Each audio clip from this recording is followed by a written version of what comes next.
नमस्कार दोस्तों, आज हम देखेंगे काव्य के सौंदर्य तत्व।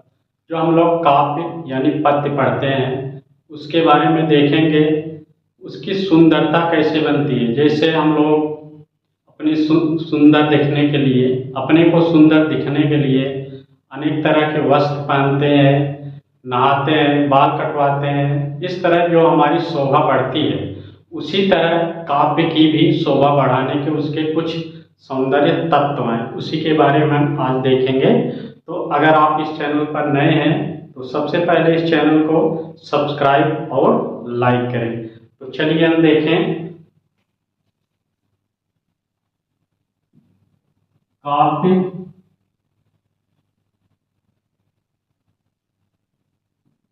सौंदर्य के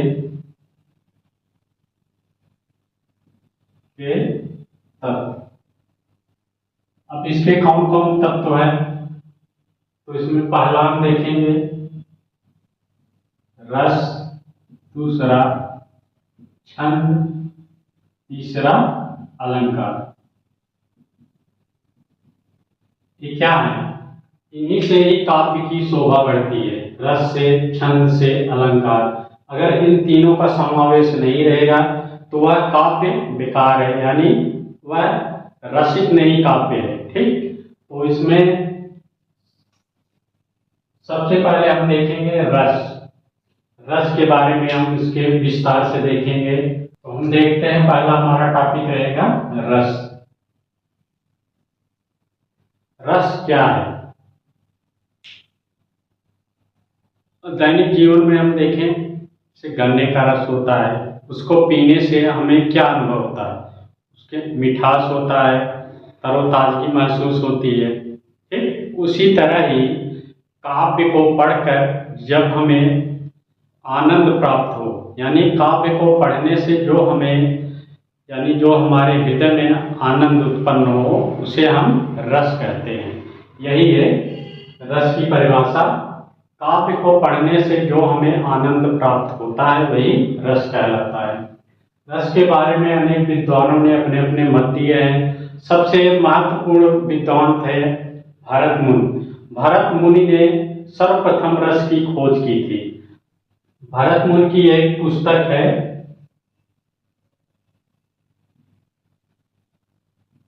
भरत मुनि की पुस्तक है नाट्यशास्त्र।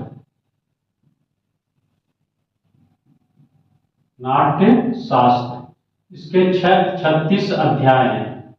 इसी में इन्होंने रस की विवेचना की है। तो भरत मुनि के जो है नाट्यशास्त्र, इसको पंचम वेद की संज्ञा दी जाती है। क्या है? पंचम वेद की संज्ञा दी जाती है। जैसे हमारे 4 वेद हैं, ऋग्वेद, यजुर्वेद, सामवेद, अथर्ववेद, उसी तरह नाट्यशास्त्र को भी पंचम वेद माना जाता है। तो भरत मुनि ने नाट्यशास्त्र में क्या लिखा है? उनका एक सूत्र है जो रस से संबंधित है।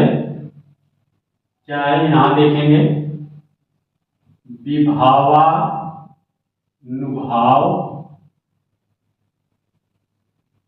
व्यभिचारी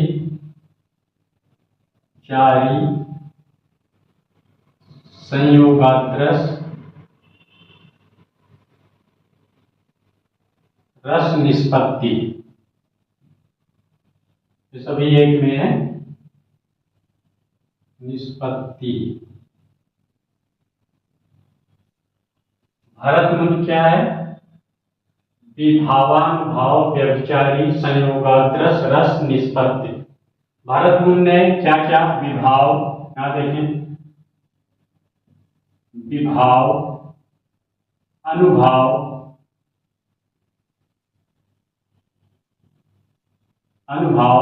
व्यभिचारी,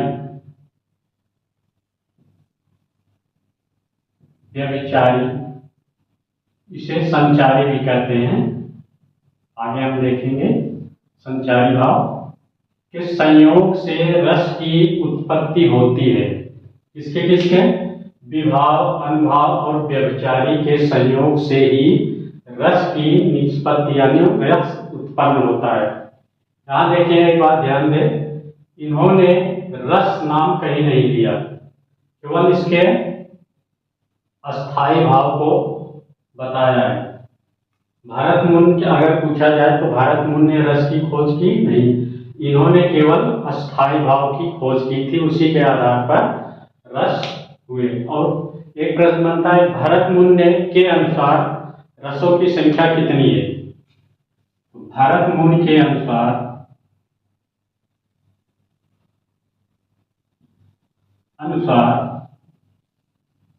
रस की संख्या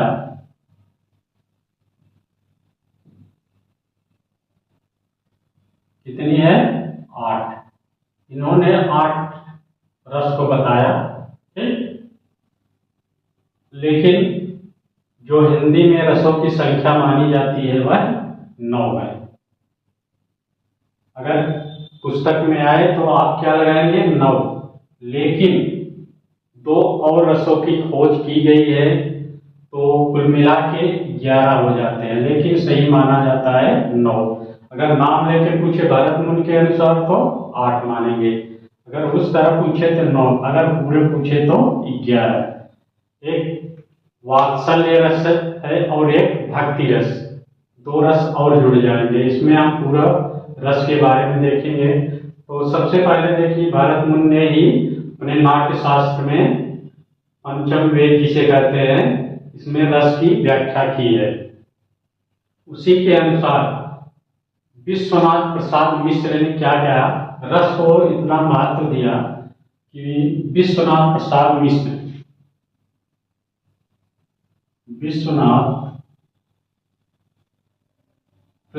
मिश्र इन्होंने कहा कि वाक्यम रसात्मक काव्यम, यानी वाक्य में जो रस है वही काव्य है, ठीक। तो रस को सभी लोगों ने महत्व दिया है। तो अब आगे इसके देखें, ये तो हुआ उसका कुछ परिचय।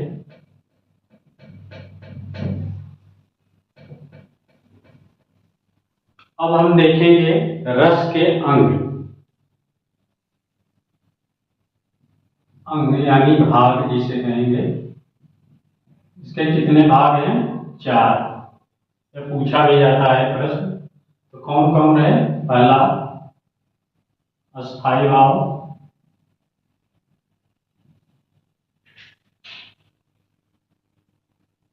दूसरा विभाव, तीसरा अनुभाव, चौथा है संचारी। इसे हम व्यभिचारी।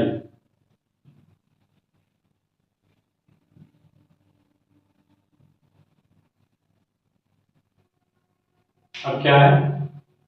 रस के 4 अंग हैं, अस्थाई भाव, विभाव, अनुभाव और संचारी भाव। अस्थाई भाव हम कितने देखेंगे? 9। विभाव देखेंगे, अनुभाव देखेंगे, व्यभिचारी की संख्या देखेंगे 35, 2 और जुड़ जाएंगे 35। इसके बारे में देखेंगे। सबसे पहले हम देखें अस्थाई भाव कौन कौन है, उसी के बारे में हम पढ़ेंगे।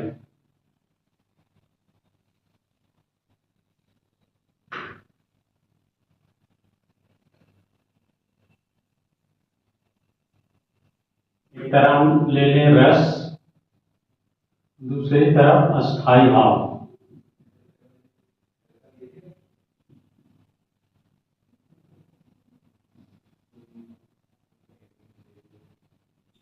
पहला देखेंगे श्रृंगार, पहले का अस्थाई भाव रस, दूसरा हास्य का हास्य, करुण रस, शोक, वीर रस, उत्साह,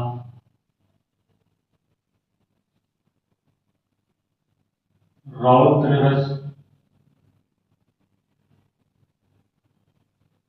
क्रोध,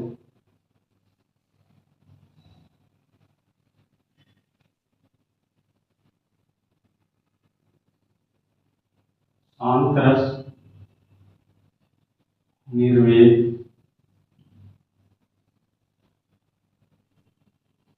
सात अद्भुत, विस्मय,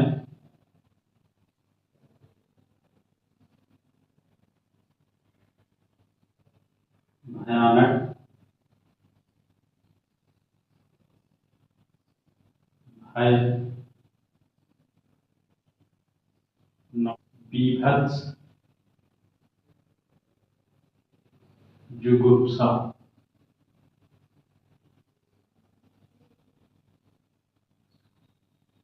ये हमारे 9 रस हैं। श्रृंगार रस का स्थायी भाव रस, हास्य रस का स्थायी भाव हास, करुण रस का स्थायी भाव शोक, वीर रस का स्थायी भाव उत्साह, रौद्र रस का स्थायी भाव क्रोध, शांत का निर्वेद, अद्भुत का विस्मय, भयानक का भय और बीभत्स का जुगुप्सा। 2 और रस हैं। एक होता है वात्सल्य और एक होता है भक्ति।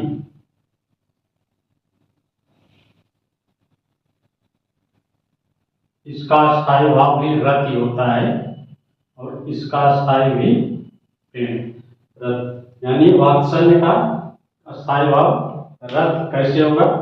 जहाँ एक बालक के प्रति प्रेम उत्पन्न हो वहाँ वात्सल्य रस। और भक्ति रस, जहाँ कोई भक्ति की बात हो तो वहाँ पर भक्ति रस होगा।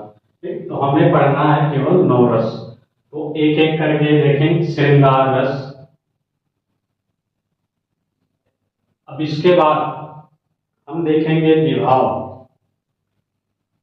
हमने रस को देखा कितने हैं? 9। इसके बाद क्या आता है? उसका अंग दूसरा। पहला क्या था? अस्थायी भाव, दूसरा क्या है? विभाव। अब विभाव देखें। विभाव क्या है? जहां पर प्रेमी प्रेमिका के मन में या प्रेमी के मन में या प्रेमिका के मन में जो भी आनंद उत्पन्न होता है उसे हम विभाव कहते हैं। इसके 2 भाग हैं। इसके 2 भाग हैं। आलंबन, यहाँ लिखें, आलंबन, और दूसरा उद्दीपन। विभाव के 2 भाग आलंबन और उद्दीपन। आलंबन के भी 2 भाग हो जाते हैं, आश्रय और विषय।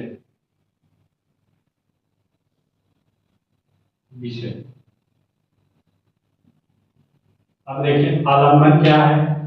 तो प्रेमी प्रेमिका के मन में जो प्रेम उत्पन्न होता है उसे हम आलंबन कहते हैं। उद्दीपन, जिसके द्वारा यानी जो वहाँ का वातावरण रहे, वहाँ का मौसम, फूल पेड़ पौधे ये सब रहे वहाँ पे, जो उन्हें उद्दीप्त करे, उत्तेजित करे, उसे उद्दीपन कहते हैं।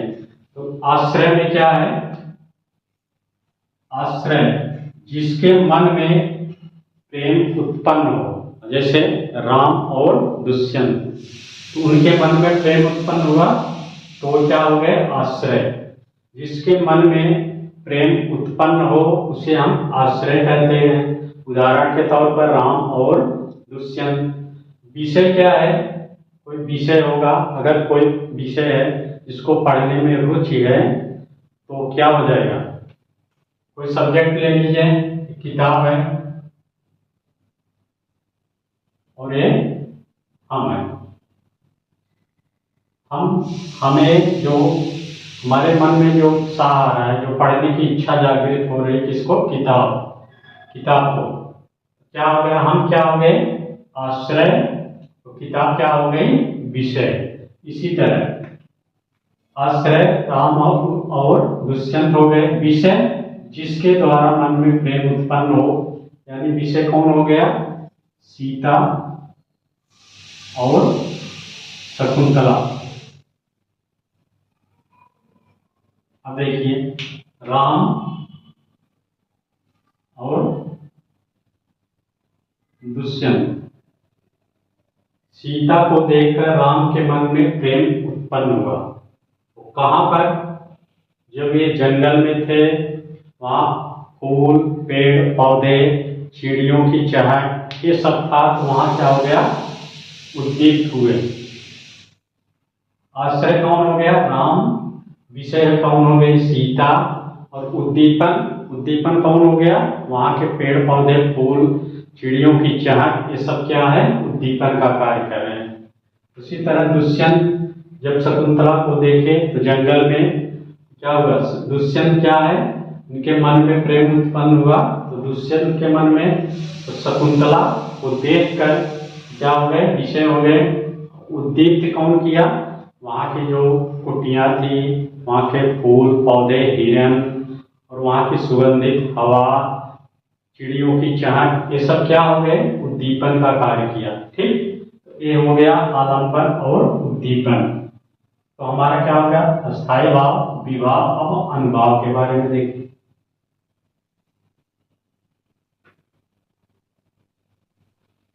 तीसरा क्या है, अनुभाव। अनुभाव क्या है, अनुभाव, अनुभाव क्या है, जब अस्थायी भाव हमारे अंदर जागृत हो जाता है तो उसके बाद अन माने पीछे, उसके बाद जो उत्पन्न होता है, जैसे किसी को देखकर डर जाना, भय, कंपन होना, पसीना, ये सब क्या है, अनुभाव। किसी चीज को देखकर जो हमारे अंदर कंपन या पसीना कंपकपी जो भी आता है, तो वो क्या होते हैं, अनुभाव। अनुभाव की संख्या अगर हम देखें तो इसकी संख्या 4 है। अनुभाव अगर कितने भागों में है तो इसके 4 भाग हैं। कौन कौन, पहला देखें आहार्य,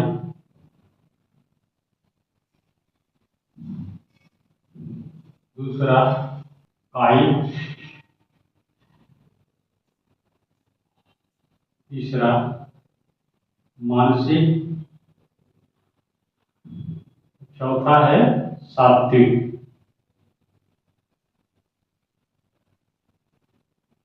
अनुभाव के 4 भाग हैं। आहार, आहार क्या होता है, वेशभूषा, उसकी जैसी बनावट रहेगी, जो वस्त्र पहना है वही आहार्य होता है। कायिक में, कायिक यानी शरीर, आहार में वेशभूषा यानी कपड़ा किस तरह पहना है, उसकी वेशभूषा क्या है, वो कायिक माने शरीर होता है। उसके शरीर की बनावट के आधार पर उसे हम कायिक कहेंगे। मानसिक यानी जो अंतःकरण, जो अंदर से निकले आवाज, उसे हम क्या कहेंगे, मानसिक। सात्विक, सात्विक के 8 भाग होते हैं, इसके 8 भाग हैं। प्रश्न कभी पूछा भी जाता है। तो पहला कौन है, स्तंभ है, दूसरा श्वेत, तीसरा रोमांच, चौथा वेदपथु, पांचवा वैवर्त,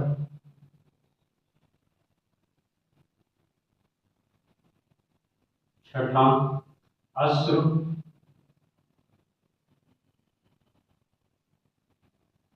सातवां प्रलय, स्वरभेद। क्या है, सात्विक के 8 भाग हैं। स्तंभ, कोई चीज को अचानक देख कर अचंभित हो जाना, से कहेंगे स्तंभ। श्वेत, श्वेत क्या है? पसीना।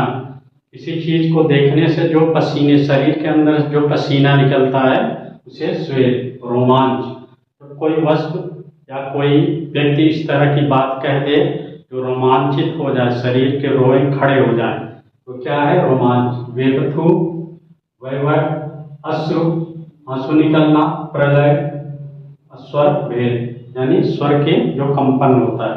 ये हमारे सात्विक भाव 8 हैं। ठीक, अब आएंगे संचारी। संचारी भाव या व्यभिचारी भाव।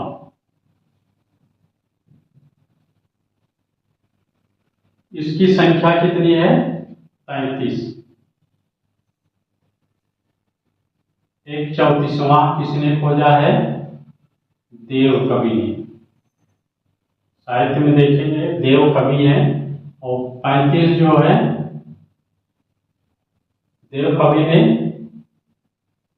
34वां कौन खोजा है? छल। 35वां चकपकाहट। छल 34वां, चकपकाहट 35वां शुक्ल ने, यानी आचार्य रामचंद्र शुक्ल ने। तो ये हमारे 35 हो गए। दो खोज की गई है बाद में, लेकिन अगर कहीं पूछा जाए तो 33 ही माना जाएगा। संचारी भाव क्या है? जब हमारा स्थायी भाव उत्पन्न होता है तो जो हमारे अंदर स्थित रहता है स्थायी भाव, वह जागृत हो जाता है तो हमेशा के लिए बना रहता है। संचारी भाव क्या है? यह मन में उत्पन्न होता है लेकिन थोड़ी देर बाद समाप्त हो जाता है। व्यभिचारी भाव, एक रसों में कई व्यभिचारी यानी संचारी भाव उत्पन्न हो सकते हैं। तो इसका मतलब है, इसको हम कह दें कि बुलबुले की तरह यह उत्पन्न होता है और फूट जाता है। जैसे बुलबुला होता है पानी का, उत्पन्न हुआ थोड़ी देर बाद फूट गया, उसी तरह ही संचारी भाव है जो हमारे मन में उत्पन्न होते हैं फिर तुरंत ही समाप्त हो जाते हैं। इसे हम कहेंगे संचारी भाव या व्यभिचारी भाव। इसकी संख्या हमने देखा 33, 2 की खोज की गई। छल यानी 34वां देव ने किया, चकपकाहट 35वां शुक्ल ने, आचार्य रामचंद्र शुक्ल ने। तो अब हम इसके आगे देखेंगे एक एक करके अस्थायी भाव यानी रस के बारे में एक एक करके उसका विस्तार से परिभाषा सहित वर्णन करेंगे, जो अगले टॉपिक में रहेगा। नमस्कार।